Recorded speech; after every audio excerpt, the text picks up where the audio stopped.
money back. I'll just be a giver and go on.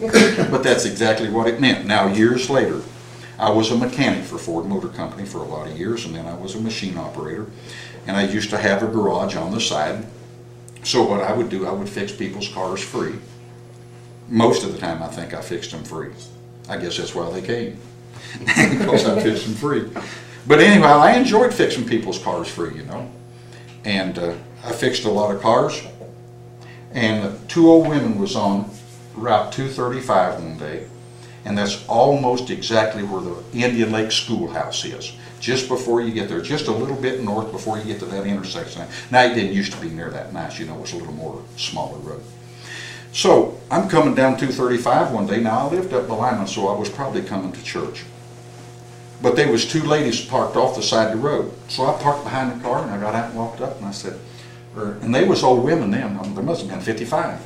I said, are you girls all right? And she said, well, we got a flat tire, and we don't know how to fix it. Oh, I said, that's no problem.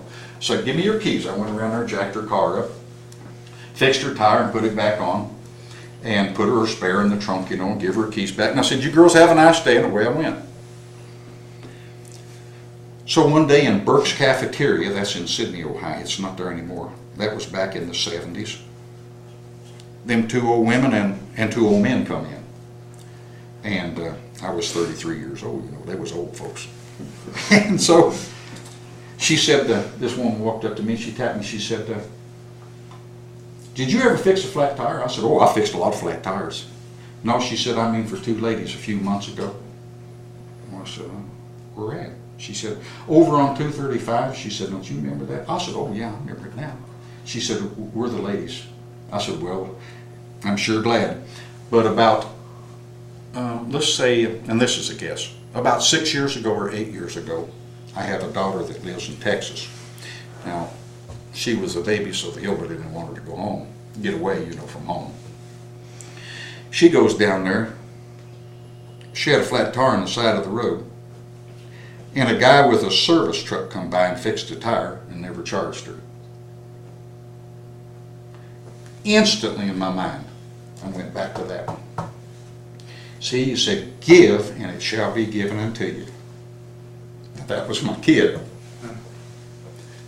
That could have been, I don't know, 15 years later. But who cares? Just keep on giving. As Brother Vale will tell me, I mean, he still cautions me, he says, son, give. See who can you help today. See if there ain't somebody needs something. He said, if you can't give money and you don't have money, he said, you can open the car door for somebody. He said, you can help some person put their groceries on a cart that's in a wheelchair. He said, somebody that's sick and got hurt, he said, you can always take them a meal. He said, you can do something. He said, start right there. And he said, it'll work out. And he said, the only reason I'm successful, son, he said, is I looked at that principle when I was a young man and I gave. And he said, I kept giving and giving. And he said, when I didn't have enough money to feed my kids, and he said, I'd be on the road. He said, I'd get a knot in my stomach because the preachers, he said, they'd take up the money on Friday night and they'd let me preach on Saturday night in their church because he said they knew the people didn't give on Saturday night. They'd already had their checks cashed, they'd paid their bills, and you know, and it never seems like we got enough money to reach out. You know what I'm saying? I mean, we all do budgets. It never seems like there's enough. If we just made $2 more an hour, I believe I could do something. Baloney. When you get to the $2 an hour, you'll be like Rockefeller. He had an interview one time with the news, with a newspaper, and a good buddy of mine related the story, and he said, they asked him about being successful and how did you get ahead and all these things. And they said, the newspaper man that was doing the interview at the end of it said, sir, I have one more question for you. And Mr. Rockefeller said, well, what is it?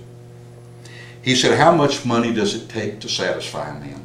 Just a little bit more. And he said he stood there, never answered for a little bit, just paused, and he looked at him, he said, son, just a little bit more. And that's the truth. Just a little bit more and I'd help somebody. But if it takes a little bit more to help somebody, you weren't going to help somebody when you got there. Because there's always going to be a place you can put that money. There's always going to be a place you can help yourself. So if you give, God will give it back to you. I don't care if He gives it to me, He gives it to my kids. If you don't do that, I'll have a reward on the other side. Is that all three stories? I'm satisfied. It was nice to talk to you. One hand over there. Well, Jimmy, I'd like to Yes. just make one comment. You referred quite often to the times where the people got well and you gave them a recipe. And one of the recipes you were giving them was to not be eating the meat. Yes. And the reason that's so important is that when you are eating meat, what's produced by the ash, the residue that's left from eating that meat, is material which when mixed with your body fluids becomes acid. Yes. Well, guess what? The medium, the bioterrain that the cancer virus likes to swim and live in and replicate and multiply vastly, acid. He wants to have an acid, inorganic, organic acids, and that's the food that it sets its own bioterrain up. It picks and selects from those acids you give it, and it makes the particular bioterrain that it wants, the particular kind of acid it wants. And so when you go back to eating the meat again, you're now giving the nutrient culture bath that the cancer virus needs to replicate, and now it will grow strongly. And so you must stay off the meat and the dairy for the, like you said, the mucus, etc. But the meat is so important because it's an acid-producing food. When you're eating these other things, the good herbs and the different kinds of herbal preparations that Joel is so familiar with making, you're eating God's plants, and those typically produce an ash that's alkaline. Yes. So that's why you're pushing your body into the alkaline range, and you're eliminating the food for the cancer and the other human body pathogens. That's right, buddy. It works. What about eggs? You can take, have you folks ever seen them little pH strips, little boxes of pH strips? We call them lithium strips.